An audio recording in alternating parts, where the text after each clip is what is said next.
Welcome to the JB Trio podcast, season 1, episode 2. This is Lee McDonald Jr. Christopher Woodmansey. We have Mark Merchant, who is on team number 2, the Rednecks and a Yank. So honored to be your first guest on the JB Trio podcast. I've been in the JB Trios League about 15 years now under several different names with several different teams. Yeah, you've been a free agent for quite some time. Of course, I bowled with you, Lee, and your dad as a winning trio, and our Denton County Hall of Famer, Ken Johnson, with Levon, and we were a winning team there. Some of the team names we had, 3 for Fellatio, Blue Balls, and 2 Yanks and a Redneck, and now we're 2 Rednecks and a Yank winning in the first half. Yeah, you guys did do that. Chris, did you have a partake in that? We did, because in the summer we made a bet, and of course we took it all.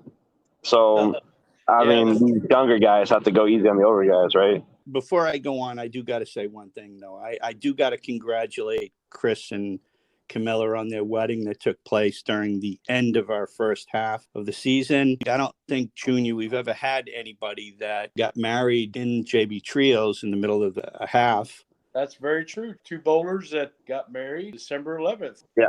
And I know they've got to be the first in our league and had a complete disastrous ending of a half.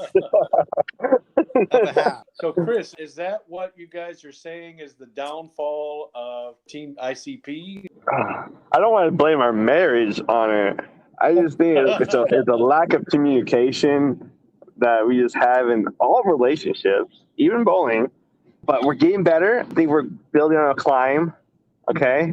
And we're going to rock our socks off. Good thing we have split season. If we were still in that first season, I don't know if you guys would be up there. Of course, I can't really brag that much because I think our team with my 2 sons, who we've been pretty much slacking the whole season and still are not doing any good this season. But if we bowled Mark's team every week, I think we would be probably in first because we're 5 weeks now in the second half, and it seems like every week we bowling the all-stars of the league. I mean, well, no doubt about it. Every week teams are after us. Surprisingly, started with Rich having one hell of a series, probably the best he's had since he's been bowling. And then it just rolled on. I mean, Michael Ensline had a great week. Yeah. And then, of course, we bowled Larry Keel, who shot a 300 a couple weeks ago. And I got to say, I was a little nervous for him because we have all these different terms in bowling, the lily, the Greek church, the baby split. And I thought for sure he was going to pull the Woodmansey right there on his 12th ball. But we talked about that last week, Chris, when you shot 297 against me, infamously named the Chris Choke. we call it the Woodmansey. I think we got it on our website on the video, don't we?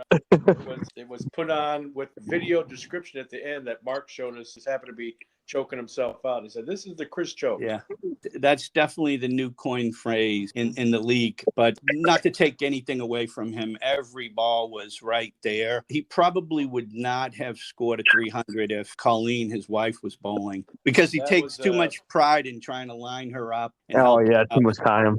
But I got to tell you, every ball was there. Was nothing cheap about that game at all. And he was pretty solid throughout. And then this past week, bowling Logan, oh, my God, first 2 games, he couldn't match. You know, I was waiting for the Logan falter, and it happened a little bit the 3rd game. So he opened the door for me to take a point. But every week we're getting beat up, every week. You mentioned married couples. I do want to say, I always thought, what the heck was Camilla doing? You guys lived with each other for a while there, Chris, and why buy the cow if you get the milk free? That's my saying. And so I'm asking Camilla, what the heck did she do? But I'm glad to see the one thing she did was hyphenate her name and still hang on to the Garcia. And I noticed in our standing sheet, she's still listed as Camilla Garcia. So Chris, I think you're getting beat up on because last week we kind of beat up on Mark a little bit. Oh, yeah. I mean, it's all true, though. I'm looking at the standing sheet, and it says Garcia. Blame the dumb secretary on that one.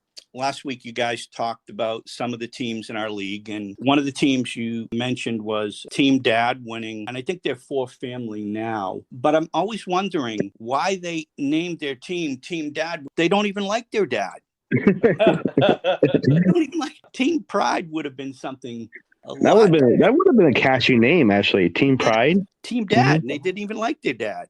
Just look Mhm. at it. Yeah. I mean, Chris, what does ICP stand for? Increased cranial pressure or something? To be honest, you think of it now, I have no idea why the hell we were thinking that. We were talking about jokers and clowns, and the insane clown posse came up. ICP, Oh, that's what that is. the insane clown posse. What's Yeah, Mark? What did you call it? I thought it was increased cranial pressure. Well, of all the names that Mark could have come up with, I think that's probably the nicest.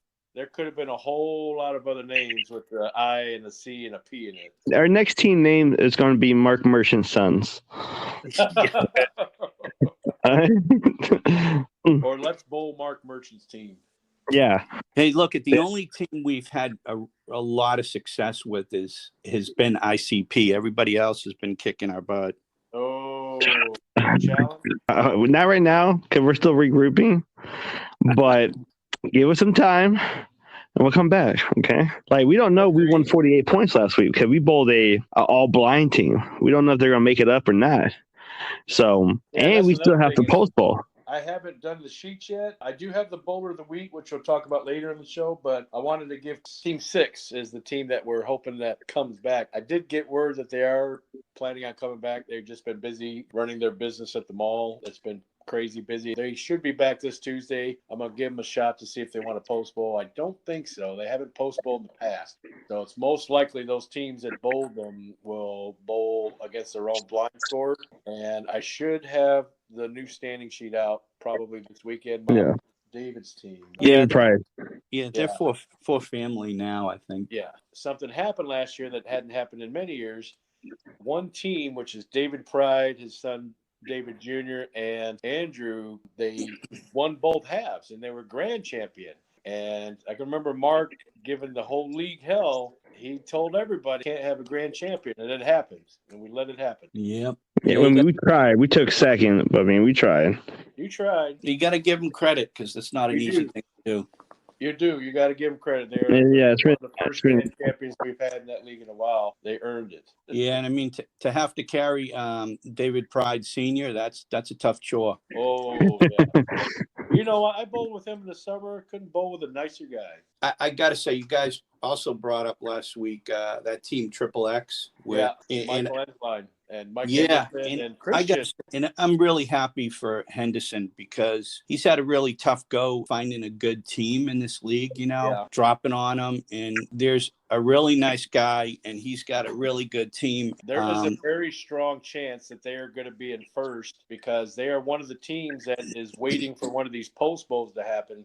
Once these standing sheets come out, either this week or next week, they're going to find themselves in first. I just got done bowling them this last Tuesday, and they kicked our butt. They just way over us. Mike Ensline is bowling out his ass. Yeah, wow. And he bowled really great when we bowled him, and I think the key to him is he's not eating pizza anymore while he's bowling, and he's not bowling with Kyle no more. And I think those two things have really elevated his game.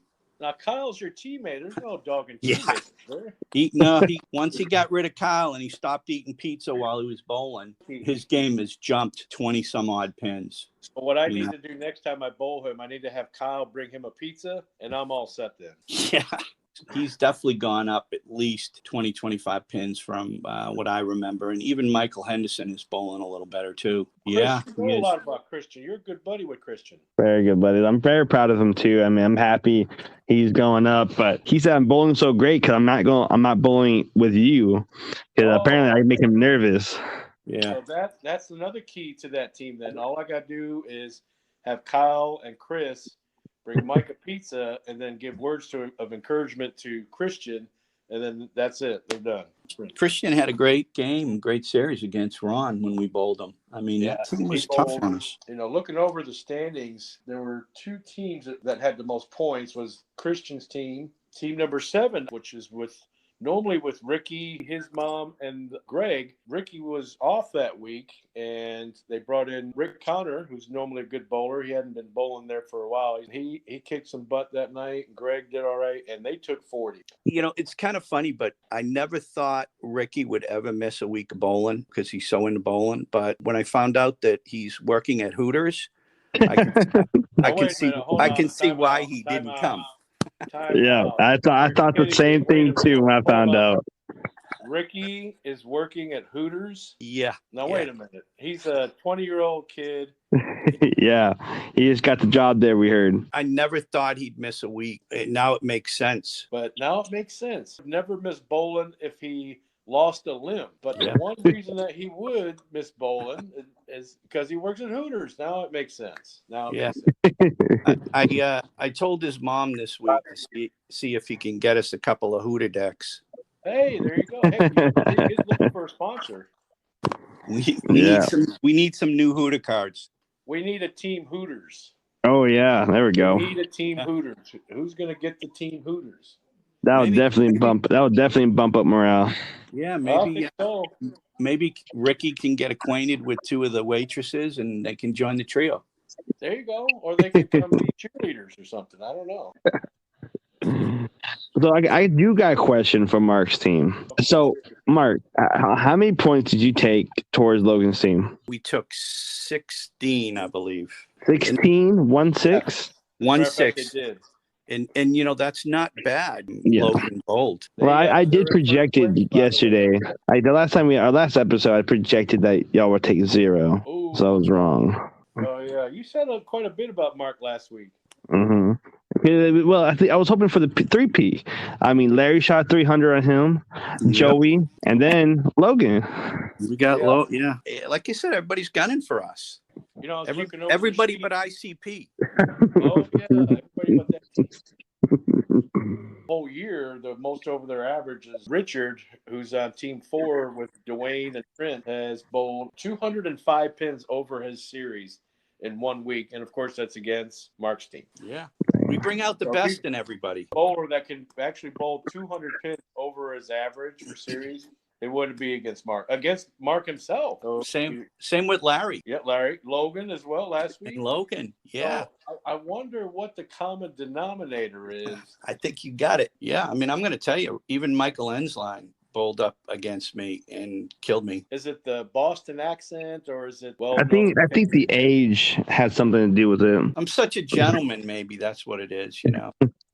You bring out the greatness in everybody. I bring out the greatness in everybody. That's what it is. We need to find out what we can call that when somebody brings out the greatness. Yeah, we're gonna have to coin that phrase, just like the Woodmansey. Oh yeah.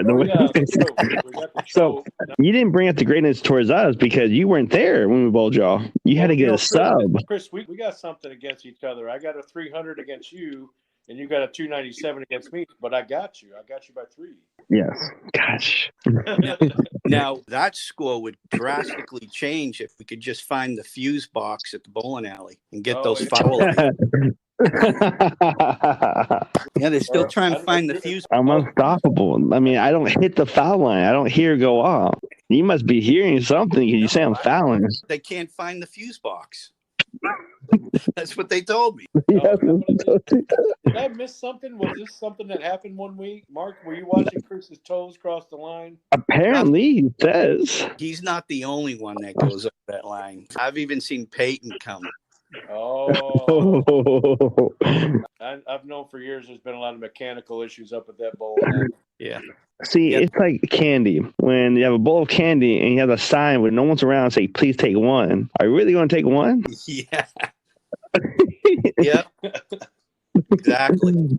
Exactly. I seem to remember somebody going on quite the tear towards the end of the first half. Who was that bowler that bowled and won King of the Hill and all the brackets for like 3 weeks in a row? Yeah. Constantly high 600s. Who was that guy? I know that guy didn't foul. Good against you right now, Mark, is because you kicked butt at the end of the first half and killed everybody. I think it's a new surgery, and the surgery he had. Yeah. I think it made him young again. It did, man. I got that titanium put in my shoulder, and things started turning around. You sure it was the shoulder? Yeah. Speaking I of was going to say, I bowling really injuries, did have a nice run there towards the end, but things are getting a lot tougher now. Oh man, well, we all have Pain's those coming ups back. and downs. It might be the cold. Is that the cold icing you up? Could be. No, Could it can't be. be the cold. He's from Boston. They live in the cold. It's cold Arthritis. 9 months out of the year. That might be arthritis setting in. You know, another thing that has happened is in the months of September and October, you actually play softball in the daytime and then bowl the league at night. Yeah, that's awful, and it wears on me, you know, Does because it really? we're out there playing a doubleheader in the morning and having a bowl at 9 at night. It Oh, gets my God. tough. Are you going to do But- that again when the softball season starts? Obviously, I like playing softball, so I'll still stick with it. But I'll be honest, I think what's worse for anybody, I don't know how it is for Chris, but I mean, bowling many nights as often as some people bowl. Like just this past week, I bowled Sunday, Monday, and Tuesday, and God, it wears on you. I mean, my leg starts to hurt a little bit. I don't know about, maybe it is age. I don't know, but I think take bowling every night of the week or most every night of the week takes a lot more out of me. How many nights a week you bowl, Chris? I bowl probably 4, but the only thing that factors me that hurts after a while is it gets wear down, but my hands, my bowling will start to swell up, and my tips will start to hurt, and it hurts me when I finish the ball out of my hand, it'll hurt, and I'm like fuck, and it's just like my hand's hurting. Well, they say if your hands hurt, you're doing it wrong. Exactly, because I'm squeezing. But my hands are so tight, it's already swelled up. It's just like, ugh. At first it's good, but all these balls, my hands will start to swell up like a tomato. Now you crank the shit out of the ball too, so Yeah. it's no surprise. It's a lot of work to bowl 2 nights a week. Never mind 4. Is it all at AMF, Chris? No, one's at Denton and Plano. Oh wow. Okay, so How do you like up in Denton? It's pretty good. It's pretty sticky up there. The lanes are pretty stacky. Like that's what I don't like about it. Oh wow. Other than the lanes are like pretty like comparable with the AMF lanes, but their approaches are like very fucking like sticky. Yeah, they got the synthetic approaches. I bowled there for a youth adult league when my sons were youth. They're adult now. It was about 4 years ago. I actually bowled with Dad and Peyton and Leland. They do have synthetic approaches in it, and the lanes, from what I remember, were actually more consistent than AMF's because we bowl that second shift, which is not many second shift leagues left except us. That second shift. The first shift takes up all the damn oil, and we're left with just nothing almost.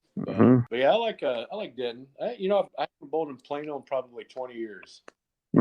So, Chris, so you're averaging 205. That's about to go down after last week. Yeah. What's your average up in Denton? Oh, 217. Wow. God, 217, and you can't foul up there. Yeah, exactly. See, my trick is I take one step back. Oh yeah, because they got that extended synthetic approach that's level with the floor and not the step up like AMF and the old. Yeah, so I take one step back. So when I'm walking my 5 steps and slide, I'm way far from the line. Okay, so you're starting where the chairs are, right, and then stepping up onto the approach and then going. Yep. So that only adds more to Mark's theory of your fouling. So damn it. No, but he can't prove it. So I don't foul at all. So I get it. If the lights don't go off, it's not a foul. Exactly.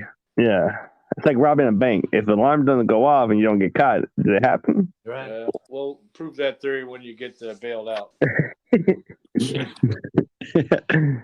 For our league, we've got a few 200 averages. Right now, we're about to have a new high average. Ron Reynolds, Mark's partner. He's going to be at 210. Dwayne just dropped down to 208. And he's actually third now. And it looks like Andrew Pride, who had a good week as well. Yeah, he actually had the front 8. He did. Up to 209. But Ron's going to be high average for this week. Yeah. This week he used a new ball that he's never used before that somebody gave him and was not a perfect fit for him because he didn't have it plugged or re-drilled or anything like that. And God, I thought he was making a bad move by starting with bowling the first place team with a ball he hadn't shot with, but turned out really well for him. That's good. He was pretty much your guys' all 12 points, wasn't he?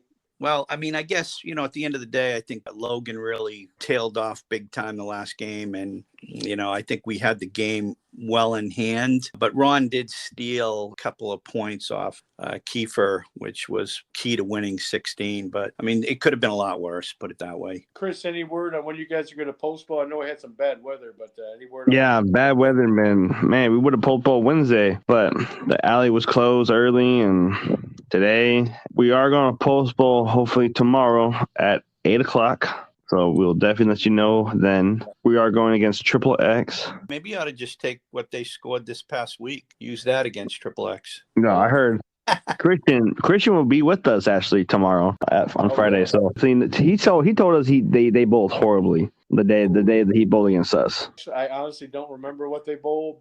I guess we'll find out what that'll be for tomorrow. I do see two teams that are next to each other, Rednecks and a Yank and Team ICP. What position number do you see that in? Oh, I haven't released it yet. It's going to be standing sheet number 24. Rednecks and a Yank in 8th and Team ICP in 9th so far once that post bowl goes in, though. God dang it. So you're hoping, well, post bowl good tomorrow. You guys will jump them. 1 point. It's Rednecks and the Yank 122 and Team ICP 121 for wins. Oh, wow. So bowl good and you'll jump. See? Who's in 7th? Oh, yeah, that Team Crank Yankers, that one with the secretary and his two sons. Oh, how far ahead are you guys of them? 16? 16 points and 17 against Chris. Okay. I think our three teams make up majority of the bottom half of the league. Dang. Okay. Dead silence. Yeah. It's kind of bad how the three teams that should be higher placement are not, and then the teams are in higher placements are like the underdogs. Like they shouldn't be up there, but they are. We know the league itself is bowling on the high end, and I'm very proud of what they're doing. A lot of the guys that are normally on the bottom half are on the top. And Exactly. Doing really good. Exactly. I mean, like it's like a miracle. Like this might be a miracle year for one of these teams to take it all. They still got to take it all. Mark's team.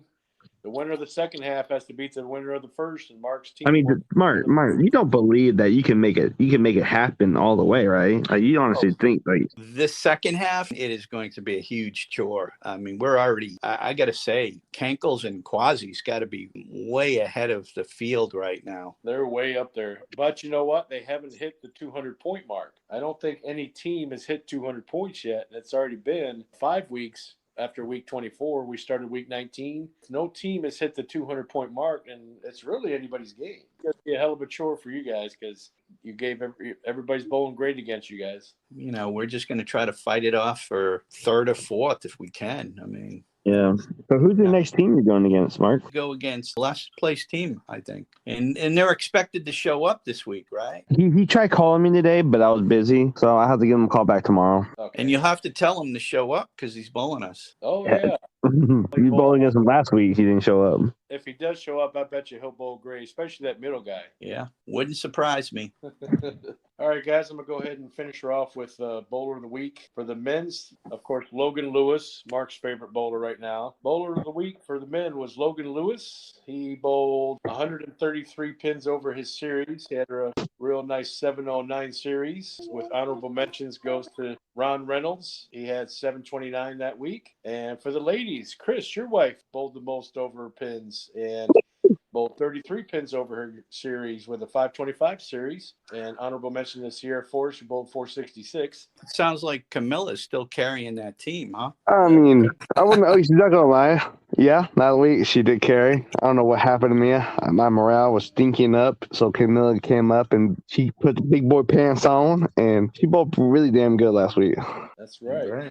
Hopefully, maybe we'll hear about those two other guys that are hosting the show make Bowl of the Week one week. That'll probably be interesting. When I make Bowl of the Week, I better get praised like a god by Mark. I want Mark to say in his words the best bowler in this league, and the guy. We need to have a bet out of us three guys who's going to make Bowler of the Week for the men's first. Let's do it. Let's do it. I think if I bowl you, Mark, I'll probably be the first one. Yeah, that's you probably will, but you'll be bowling us a position round. You know, you guys haven't bowled each other in a while. I think No. Well, all of us have. Lee, every time we bowl each other, he calls in Neil. Like he gets too scared to bowl against us. We didn't call in Neil last true. time. We didn't That's call so in Neil true. last time we Every bowled. week, yes, that is true. What's going on, Mark? You afraid of Chris? No. Oh, I usually bowl my best when we bowl him. Last couple times, though, I always try to I'm in the tell 700s when I bowl him. Chris. That's true. Every That's time I true. tell Chris, I said, Even when he bowls on his best pair, 31 and 32. you know, I haven't Hey. checked who's bowling Mark's team on week 26. If I had to bet money, I'd bet you it's you, Chris. Week 26. That's in 2 weeks, right? That's in 2 weeks. You know, now that I bet. we're all three hosts, so we've got to make more interesting bets. So Yeah, I better give Neil a call. Okay, if I make player of the week next Tuesday, I make player of the week next episode. I want Mark to praise it out loud to the episode. we will give you tons of praise, both me and Mark. But Yeah. I guess if you want Mark specifically, Yeah, I want Mark to say the words like, "Here's the best bowler I've ever met." He is- Oh, come on. I think I'll be running for the fuse box. It'll be a foul. All right, guys, we're going to wrap up the show here. We hope you all enjoyed episode 2. We hope to hear your thoughts. You know, give us a rating, share it. Look at us on Facebook, look at us on Twitter and Instagram. All right, guys, thank you for coming back for episode 2. For those who didn't, I hope a 10 pins in the future. Come back again for episode 3. Great job, guys.